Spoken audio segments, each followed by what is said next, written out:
Are you in, Joe?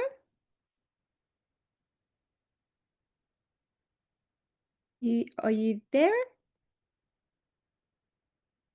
Hi, good afternoon. Are you speaking to me? Hello, Antonio. Hi, good afternoon. Pause the recording. Yeah. I'll just Thank pause. you. Otherwise, all of this appears at the beginning when we put it up. Yeah.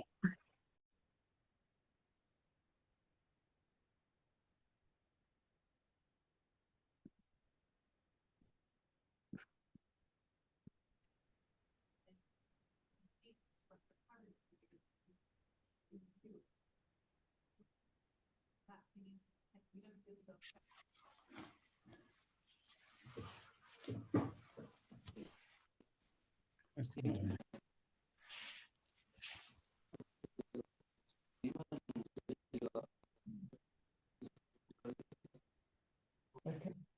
Yeah. When it dies, go to your one. And then you look under Zoom. You look in the inbox under Zoom, not under Jill, not under JIFA, under Zoom.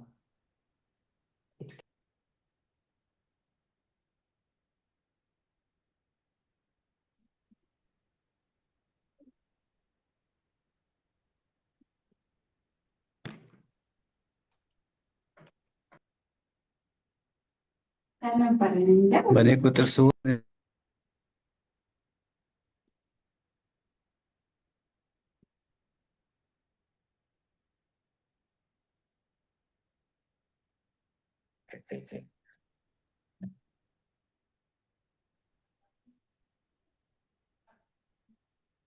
They like saying that queerness.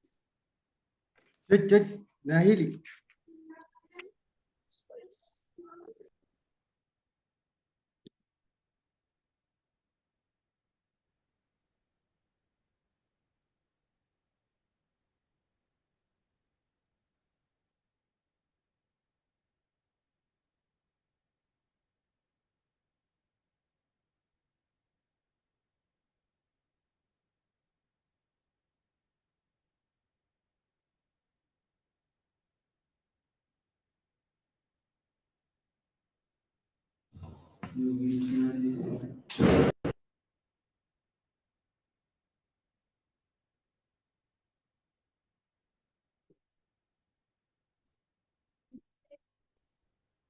Can you say it in English?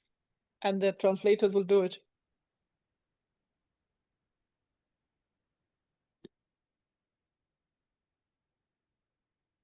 Good evening, everyone. We will start in a minute. Just announcement to please click on the interpretation icon. It's a button in the bottom corner and it looks like a world. And if you click on that, you can select your language, English, French, or Portuguese. And we will have interpretation throughout.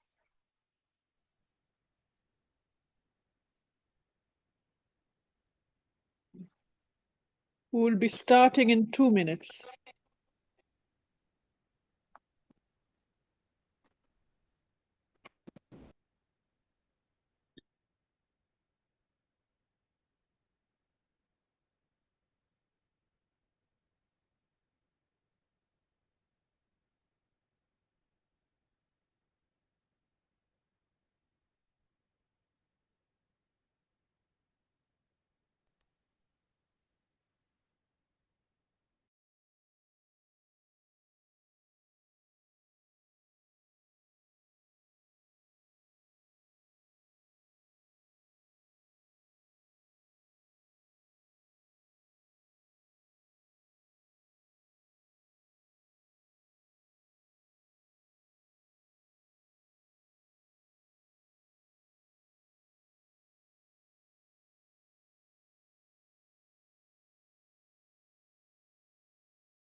Alors, bonsoir à tout le monde et bienvenue à notre premier webinaire de l'année organisé par le réseau en collaboration avec le JIFA.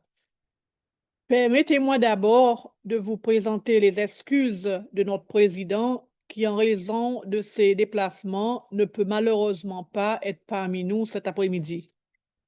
Je tiens également à souhaiter une très chaleureuse bienvenue aux nouveaux membres du réseau, le Nigeria, l'Éthiopie et la Somalie.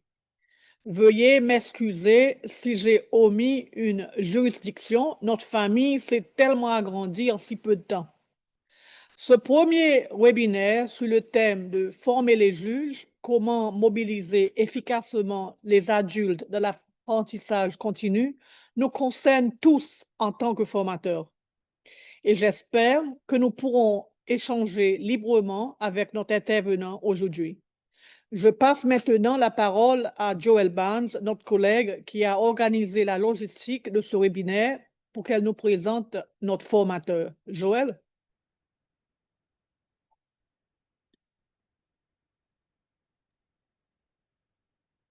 Thank you, Matty.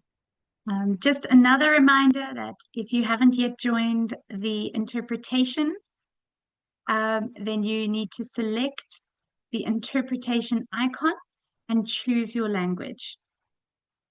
So this evening, it is an honor to introduce our speaker, Ms. Shanali Govender, a senior lecturer from the University of Cape Town's Centre for Innovation in Learning and Teaching, whose work is deeply rooted in enhancing adult learning in higher education.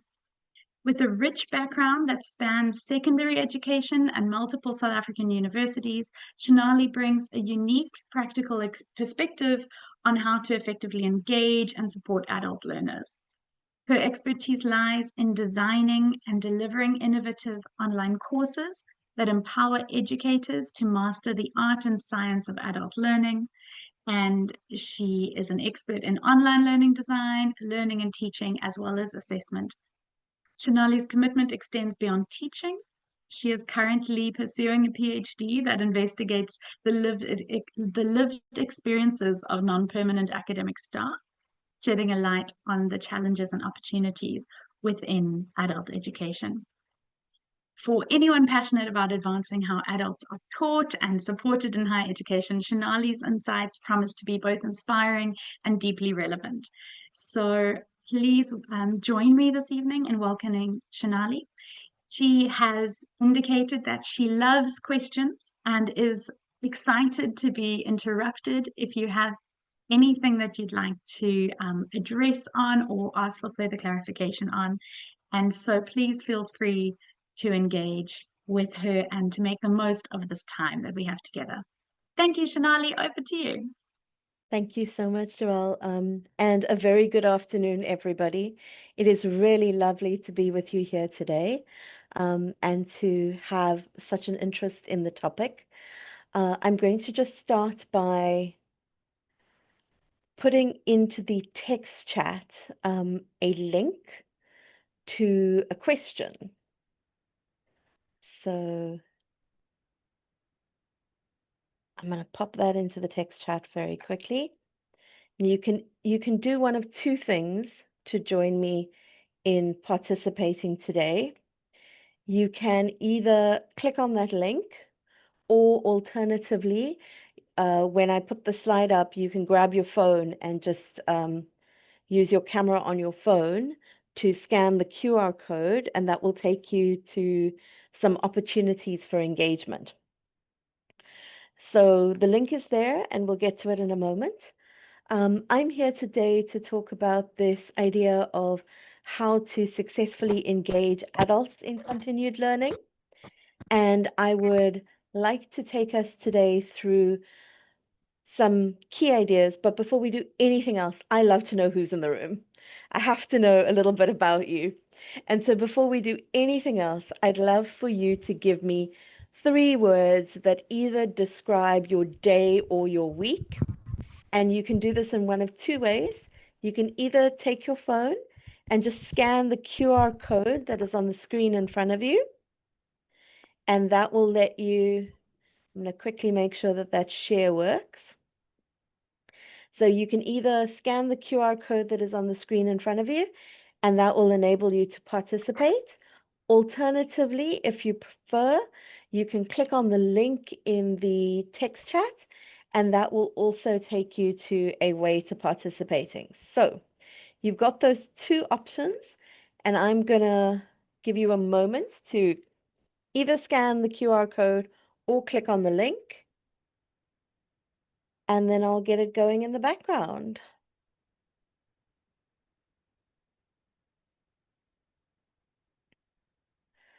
Okay.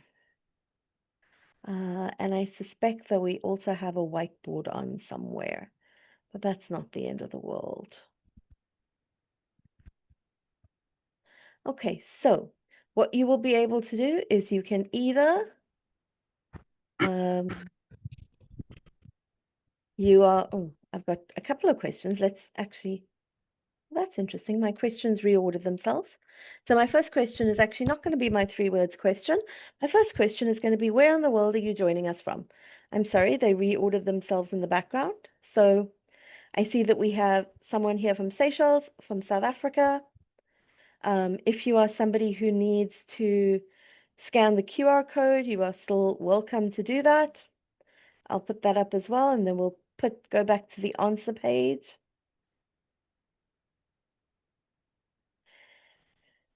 Zanine in Limpopo, lovely. A couple of folks from joining us from South Africa, Zambia, Ethiopia, and I see that we've got in the text chat, Milky is saying also from Ethiopia. Fantastic, great to have you.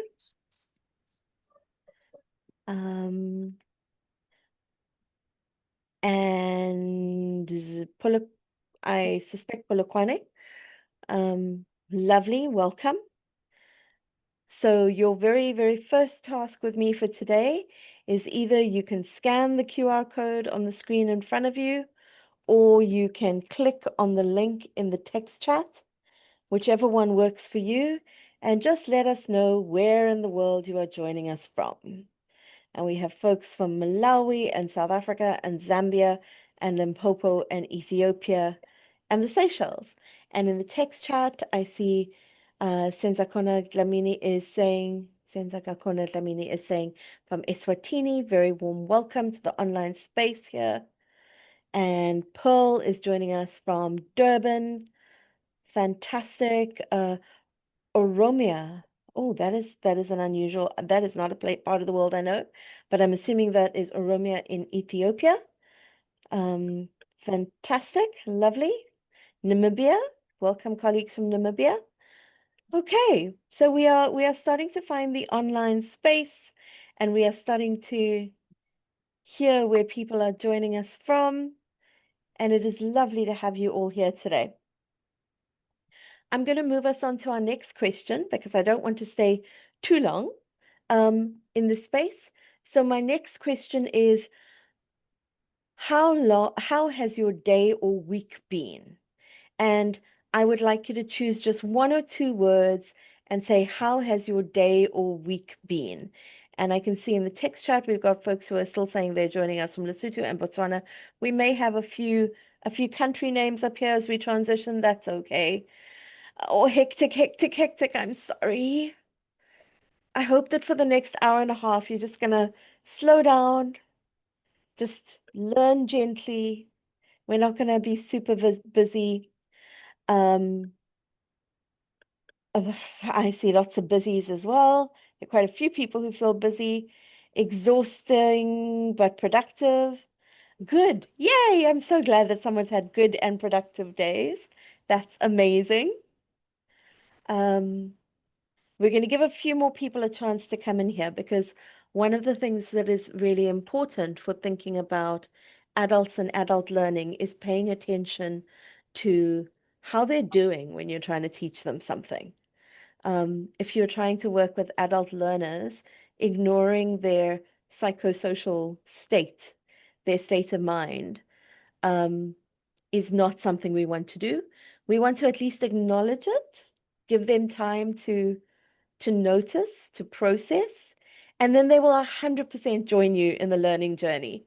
But you do need to give them that moment. So that's what we're doing right here, right now, is we're noticing ourselves, we're noticing each other, we're noticing how we're feeling. Thank you very much to the folks who are also responding in the text chat. I see that we've got a very busy week, Auburn is saying it's hectic, but they're used to it. Stafford is saying also hectic, this hectic word. Sure, it's a powerful word. And then to return to our woo clap, to the screen that I'm sharing with you. Busy, productive, very good day, very nice day, an interesting day, a training day, a research day, always a fun thing to have. A fantastic day. I'm so glad that some folks have had really good days. Quiet, peaceful, productive, exhausting and productive. Okay, so we have a mix in the room between people who are having very busy lives and people who are still having good lives, and that's wonderful. A progressive day, lovely. Okay, I think, greetings, Hashim is saying hello in the text chat. Greetings, Hashim. I have one more question for you to start us off, and this is a slower question. It's a question I'd like you to take a moment and think about. What are your particular interests, questions, challenges when it comes to successfully engaging adult learners? What would you like to know before we dive into today's presentation? And I believe that the way this question is structured, you can just type. I'm actually going to stop for a second, folks, and just make sure, yes, that is correct. The way that this question is structured, you should be able to type as much as you want. And then when you hit enter, it'll put up a little post-it.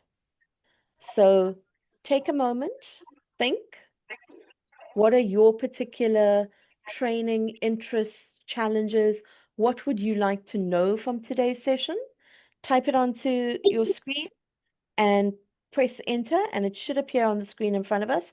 If you're having any problems with the woo clap, please feel free to put your question, your curiosity, your interest into the Zoom Teams chat, the Zoom chat. That's also absolutely fine. And I'm going to stop talking for a moment and let you think about that.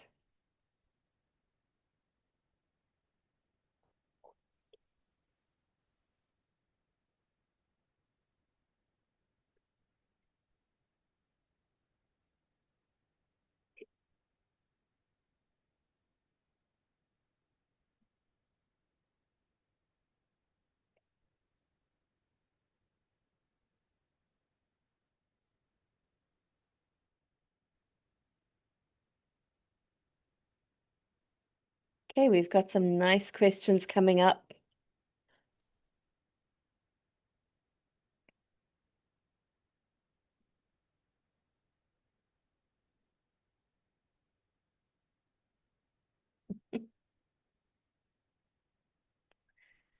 So we've got a question about attention. How do we win adult trainees' attention? It's a very lovely question. We live in a world where our attention is constantly being sought for by devices. So we are in competition with our cell phones, with the internet, with social media. So attention is a massive thing to think about these days. And I like the way we've got a question about how do we get adult trainees' attention? And then we've got a question about how do we ourselves stay attentive? Like, what do we do to be able to attend? Hashim is asking what system of training would adults like? Hashim, I want to turn that question around for you and say, what kind of training would you like? And you're welcome to unmute and and chat to me, or you can type into the text chat, whichever one works. So I do want to say, folks, as Joel said at the beginning, I'm very open to questions as we go. There are two ways that you can ask a question. You can either turn your camera on, and if I see your camera on, I'm going to call out your name and say, hi, would you like to speak? And particularly if you unmute. So if you unmute yourself, so at the moment, I believe is it Karen? Karen Pillay is unmuted. I'm going to check if they want to say something with their voice. And if they do, great. Hi, would you like to say something? It might Hi, apologies. I No pressed the wrong worries. button. Not a problem at all. I was just wondering if you were trying to get my attention to speak. But if you unmute, folks, I will always just invite you to speak. Okay, so let's see. What are your interests in today's session? What would you like to do? Senta Kokona is saying how to ensure how the message is delivered and received properly, how to deal with a diverse group in terms of levels of education and experience. I think we're going to talk about some of those things. Okay, I'm so sorry about the sound problems you're having. How do you, Stafford is saying, how do you increase old learners' attention or levels of concentration? That's such an interesting question, Stafford. Do you feel like older learners pay attention less? Do they concentrate less well?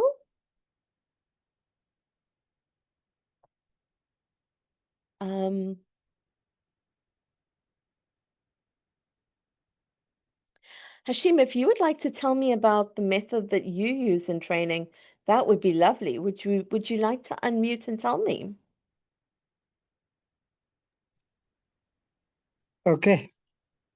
I can hear you clearly. Are you hearing me? I am hearing you. Okay, thank you for giving me this chance. I am one of the trainer in Oromia Training and Research Institute of the Legal or Lawyers. We give pre and post training systems. I'm one of the trainers in the institute. The method I am using most of the time is participatory method for Lovely. adults. That means I will raise the issues, I will raise the questions, and I will participate most of the time. I will like to deal with them. I will like to receive different ideas and arguments from them. And I am effective in this method.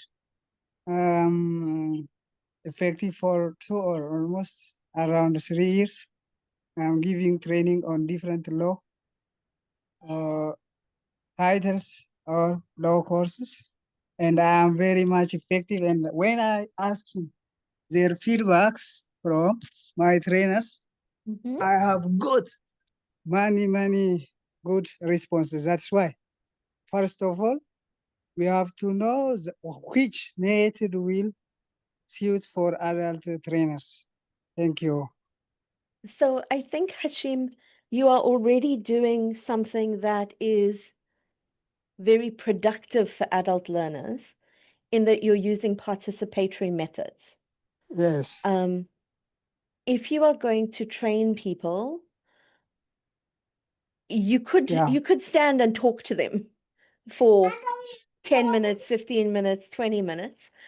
Yeah. But they could as easily watch a recording for that, or they could read your ideas in an email, in a book, in a journal article, a memo. If they are coming to training with you, or they are like we are today in an online class together, then your idea of participation is very, very important. So I want to commend you for that. Are there any parts of the way that you do training that you would like to improve, or you feel doesn't always reach everybody?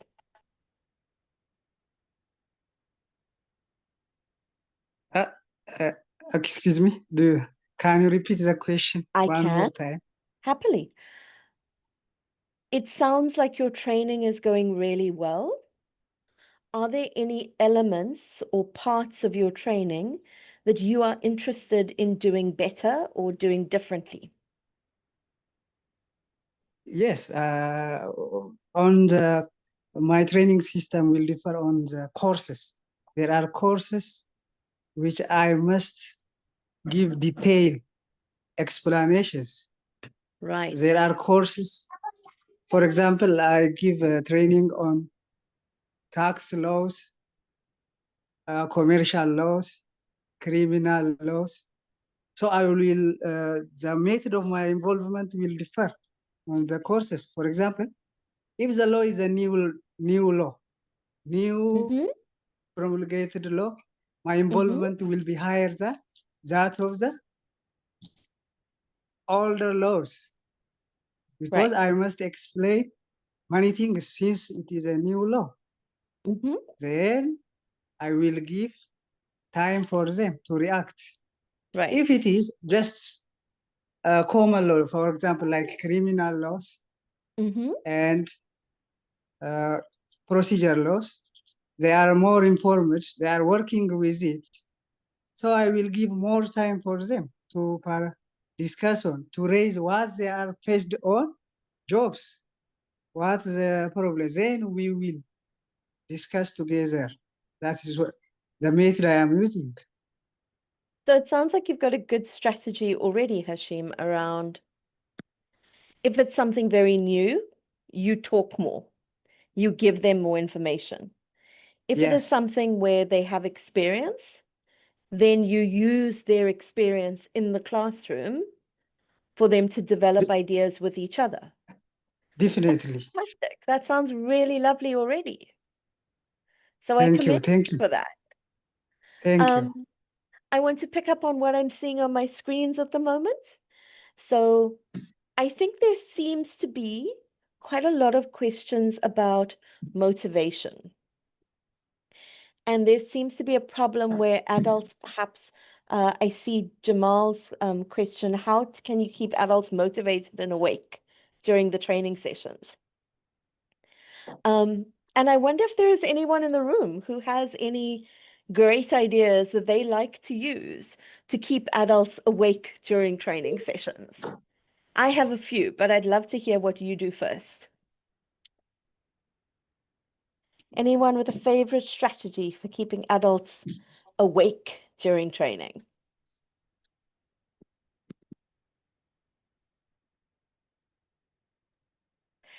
You can either type it in the text chat if you do, or you're welcome to unmute. One of my favorite things to do, particularly when I'm training large groups in person, is actually I like to do two things that I think help people to stay awake. One, I like to get them to talk to each other or to me. So either they're talking to the whole room or they're talking to somebody next to them. They might talk in a pair, they might talk in a group of 3, but that's definitely a strategy. Get them to talk. The other thing that I really like to do is I like to get people to move during training sessions. Particularly if you do the kind of training where you have a whole lot of people in a large room. They come, they sit down, they put their laptop down, they put their notebook down, they put their bag under the chair or next to them, and then they sit. And they get a bit kind of stuck in the sitting. And sometimes after lunch, particularly, they get a bit dozy. Under those circumstances, I like to move people. So I get everyone to stand up, put your bags underneath your chairs, push the chairs in, and go and stand somewhere in the open space in the room. Even if we're like in a lecture hall or something like that, I'll still get people to move around. And then I will ask them to answer a question with someone they're standing next to. Then move around a little bit more, ask somebody, answer another question with someone else. Take the thing that you answered from the one person to another group. So physically getting people to move is a really, really important thing. Right, so let's return to the lovely questions that are up on the training interests and challenges before we move forward with today. So we sometimes see individuals working in other professions, for example, lawyers or public prosecutors giving training to judges. Is this against the principle of judicial independence? I mean, it's a great question. Like, I come from a non-judicial space, and I am here today offering some kind of educational support. I wouldn't describe what I'm doing as training per se, but it is a valid question. Is it against the principle of judicial independence to have people from other spaces training judges? That's a very interesting question, and I think that that's something you could all discuss further. How do you assess short participation-driven workshops? Lovely question. You could either do it with something, one of the activities that we use is something called a, excuse the term, a classroom assessment task. So you can ask your students to do something in that time, your participants to do something. So it might be that everyone has a card and they need to write on that the most confusing thing from the training, or they might write on that card the thing from the training that they found the most useful, that they're definitely going to take forward. So if you're worried about assessing short participation-driven workshops, you might need to think about some creative ways of evaluating them. So muddy point is great. Most useful point is great. And you could ask them a question like, what's a single obstacle? You could give them a card and say, on the card, put one person or one idea that you want to take forward after this. And Jamal, I see you are both unmuted and camera on, sir. So I imagine you have a question or a comment. Would you like to jump in? You're muted now. Please unmute, Jamal. There Can you you hear go. now? I can hear you clearly. Thank you. Okay, thank you. My comment is the topic of training is about the training judge with a specific parameter of age of adults. Training judge does not necessarily mean only just educating them about law or legal knowledge. It requires something more, I think. What part of the professional judge capacity should our training focus on? It, for example, about the code of conduct or about the skill. Most of the time, our training topics focuses on the capacity building in terms of knowledge enabling. But is that alone sufficient to build the full-fledged capacity of a judge? You got me? I hear you, and I think that you have an opinion on that. And I would like to ask you, what is your position on that? Do you believe that judges should be trained on a range of topics? And if so, what kinds of topics? What is your opinion or position on that issue? Yeah, my opinion is just the professional judgeship requires multi-aspect of training. Yes. Legal knowledge alone does not suffice the purpose. Therefore, yes, the training topics must encompass between the legal knowledge, skill building, and the code of conducts, character building as well. I believe in that way, but if you have anything to add on that, I need that.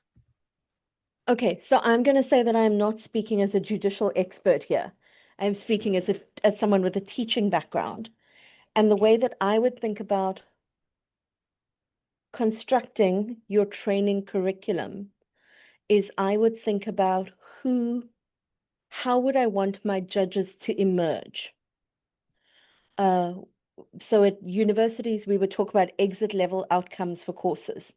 we would say at the end of the training, what kind of person must they be? What must they know? So what field knowledge must they have? What values must they hold? And I imagine that for the judicial profession, the values are just as important as knowledge of field and procedure. What specific skill set? And in the world in which we live, it is not just the skill set of your discipline. It might also be skill sets pertaining to, say, digital work. So maybe some of our judges might need digital literacy training for their work. It might mean that they would need support in interpreting certain kinds of unfamiliar texts or contexts that are arising these days. So I would strongly recommend that the way to think about designing a program for judges would be to think about the qualities, the knowledge, the skills of an ideal judge, and how do we bring our constituencies towards that. So not just knowledge of the law, but also, as we were saying, values, skills, and so on. It's a very general answer because I'm sure you can appreciate that I have very little judicial knowledge. Thank you so much, Tara. Thank you very much. Teferi, I saw your camera and your mic go on for a moment. I'm wondering if you want to unmute and speak.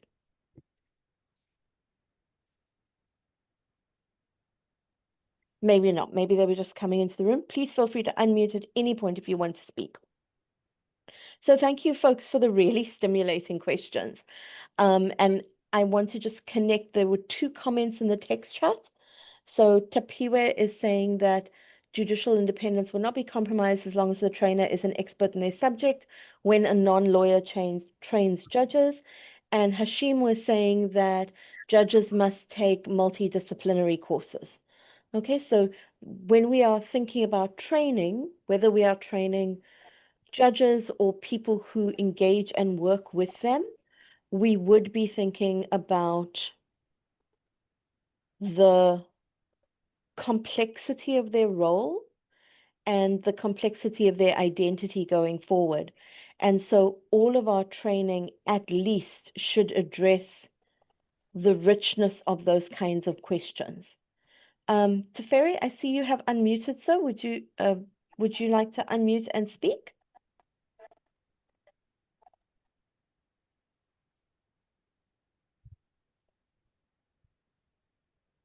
Okay, maybe not. All right, so thank you very much for the really, really interesting questions. We've got stuff around participation, we've got around attention, we've got around particular pedagogical approaches.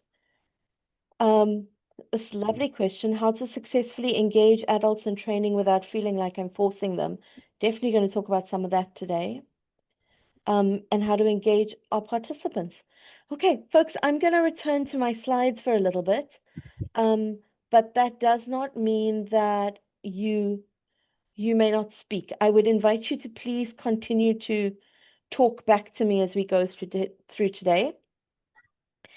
I thought I would bring 3 clusters of ideas to you today. The first one is a little bit of conversation about different learning theories and pedagogic strategies that you can use with anybody that you work with. So that's our item number 2 on today's agenda. Item 3 is how do we conduct training in a kind of post-digital world? So in a world where there's technology all around us all the time, both supporting learning and detracting from it, how do we train our participants in those kinds of spaces? How do we encourage them to learn in those spaces? And then the 4th one is how do we do learning and training work in spaces where our participants and their communities are experiencing some kind of trauma, whether that is civil war, whether that is historical, economic difficulties. We all come from various parts of Africa.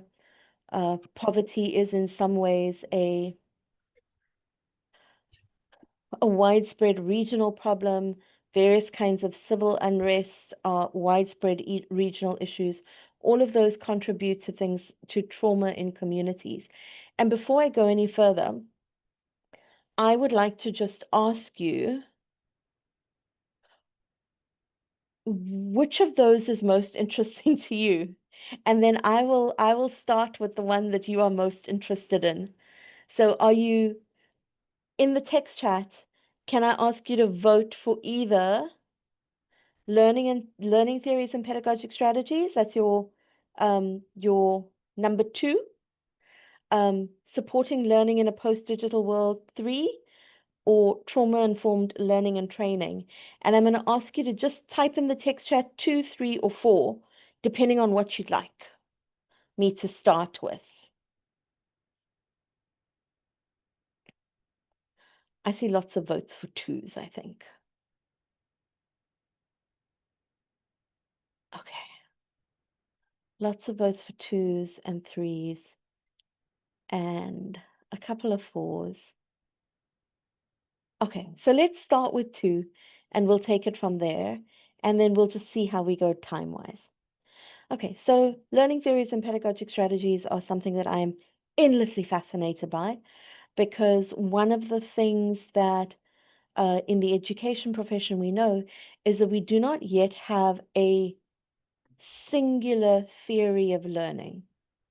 So there is no single theory of learning that explains all aspects of learning. Instead, there are theories that focus on or explain different parts of learning, but nothing that explains all of it. And so what will often happen is that people will put together selections of learning theories. And that's a little bit what we're going to do today. We're going to look at some different learning theories, some different pedagogic strategies, and I'm going to invite you to think about which of those meets your needs and your context the best. And the way that I like to start doing this is I always like to ask a question about who are you training? Who are the people that you are engaging with? And so what I'm going to ask you to do is to take a moment and to come up with 5 words or phrases that best describe the people that you train. And type them into the text chat, but don't hit enter. Okay?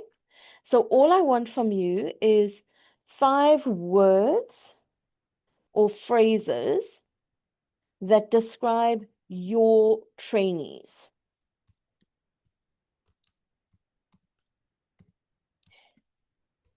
Okay? And you're going to type them into the text chat, but don't hit enter just yet. Okay? So type. We'll give everyone a few minutes to think. Let's call those people into the room with us so that we are thinking about them as we plan.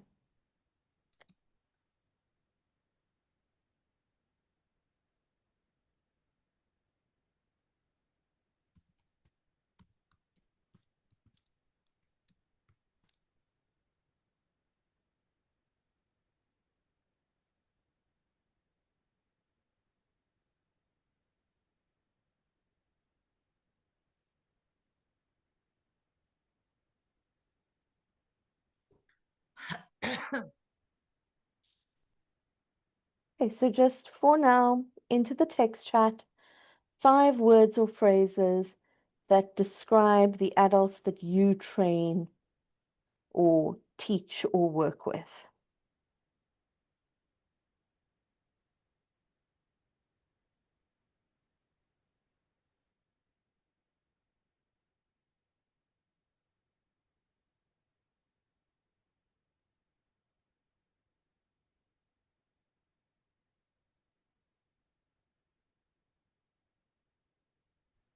Okay, so we've typed, we've thought, and I want you to press enter as soon as you are ready. So let's see what we have. Teferi is saying they're very experienced. Jamal is saying less advanced in academic and less experienced trainers. So Jamal trains trainers. That's interesting to know. Abdi is saying they have a basic understanding of the concept and no starters. I'm not quite sure, Abdi, what the second part means. Jackie is saying emotionally burned out, overworked judicial officers, judges, public prosecutors, law students. So Milky, I want you to tell me something about these people. So this is who they are. These are their roles. They're judges, they're public prosecutors. What do you know about them as people? Like, what do you know about their experiences, their knowledge, their day-to-day lives? The same way that I started by asking you, tell me a bit about your day. What do you know about these people? So Joelle is saying they're intelligent, knowledgeable, busy, tired, unsupported. Nanda is saying that they're legal assistants, trainee lawyers. Thank you. That tells me the role they're in. Tell me a bit more about the qualities of these people. Who are they? So I've got intelligent experience, better educational background, open, positive, interested, respectful. They like to speak. Yes, generally. Experience with selective cases. Okay, that's interesting. They're quite busy people. Milky, you're using, Milky, you're using a term here. You talk about passive and then active learner. I'm curious, are you saying that they are passive learners or that they are active learners? Because those two words mean the opposite. So I'm a little curious there about what you mean. They're eager to learn new things. Tapiwa is saying they're professional, judicial. Sometimes they feel they don't need training. Administrators, women at church, okay. Diverse knowledge, with PC knowledge, without, pressed for time, some who know everything. Tambudza is saying conservative, old school experience, seniors, young. So, okay, need to learn how to solve practical challenges. They need you to be to the point. Okay, what is really, really interesting here is that oftentimes when we want to do some kind of training or when we want people to learn something, we find that they want an answer from us, right? They want to be told, this is the thing you must now know. And one of the things that I think is really interesting is we have to decide whether these are people who can simply memorize a fact or whether there is something that must change inside them. Must they simply be able to say, I'm going to go back to Jamal's question earlier about what we should include in our training curriculum. And is this somebody, and I'm going to take a very crude example here, please excuse me, everybody in the room, this is my ignorance. Let's say somebody came to a judge and said, I will give you a small present, or I will give your child a small present if you can resolve the situation that's coming before you today in my favor. Cognitively, we know that is a bad idea. How we feel about it might, what our child is going through, what they might get as a present, like all of those things might shift how we feel about it. If we are scared of the person who comes to us and makes this offer, we might act in their favor out of a sense of fear. Not even our own gain. We might be motivated by fear or anxiety or political pressure in our context. So it's a very crude example, so please forgive my very crude example. But we can often know something and still do the opposite of what we know. And that becomes an issue of what are the values, what are the support structures. And so we need to think a little bit about whether or not people's need to learn a fact is the most important thing, or whether actually we want people to learn what to value or learn how to navigate a difficult situation, not to learn a fact. So thank you very much. I see Antonio is putting a translation into the text chat for me. Antonio, if you would like me to comment on that, would you mind giving me an English version? I'm sorry.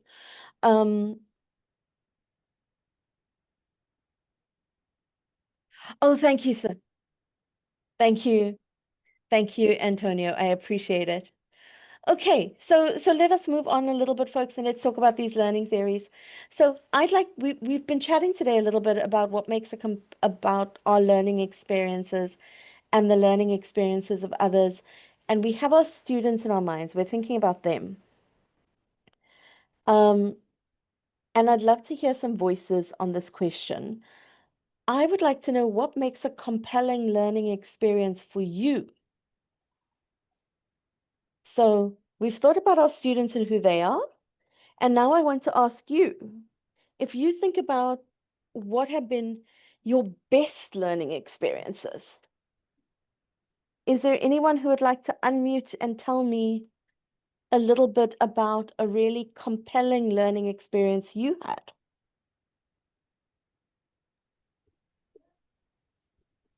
Sorry, Shanali. Mm. I couldn't get the question properly. I couldn't understand it. May you explain? Not a problem. I can say it again. Thank you. So we are all learners. We have all been learners. We are all continuing to be learners. If you think about your life, was there a learning experience that was very influential, that really changed you in some way? And what made it such an influential learning experience? And I'd like to hear a couple of answers from the group if anyone has something that they're willing to share. Hi. May I talk on that? Of course you may, Jamal. Go for it. Okay.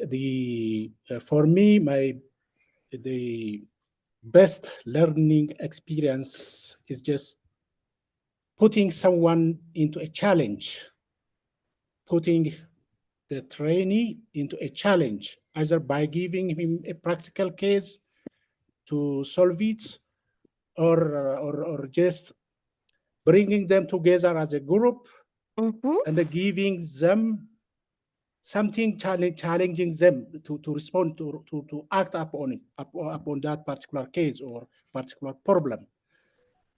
That is for me the best learning experience, I think. So thank you, Jamal. So you're saying when you train other people, you like to give them challenges. You like to give them something they can work on together, and then they bring that back and share it with the group. Yeah. And I'm gonna challenge you a little bit here. What do you like? If you think about learning experiences, what is one moment, one particular experience you had where it stays with you? And I'm going to let you think for a moment. I'm going to come back to you, sir. I think I heard a voice before that. Was it Jackie's voice? It was I, Tapio. Or was it Tapira? Tapira, would you speak? Yes. For me, I think I learn best when I learn by doing. Right. The more I do something, the more I learn and the more I enjoy what I'm doing. I discovered this in I think it was 2017, when I attended the Commonwealth Judicial Educators Institute. They have a 3 to 4 week training program for judicial educators. Okay.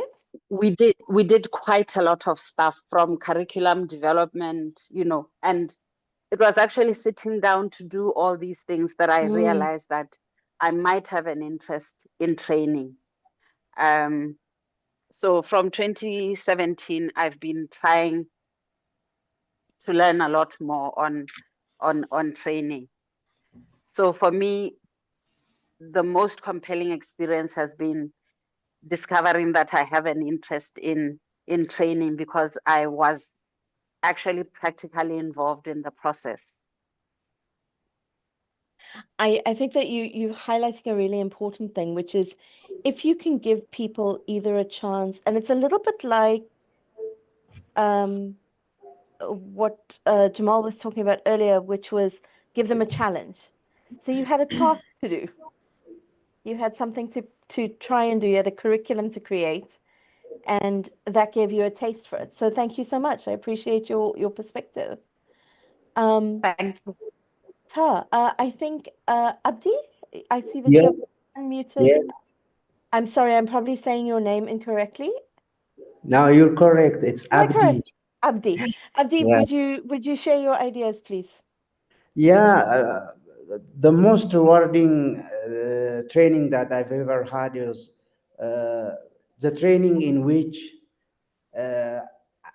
I thought I know the subject matter, but later on came to understand that I was wrong. And then started learning. It was a 4-week training that we took on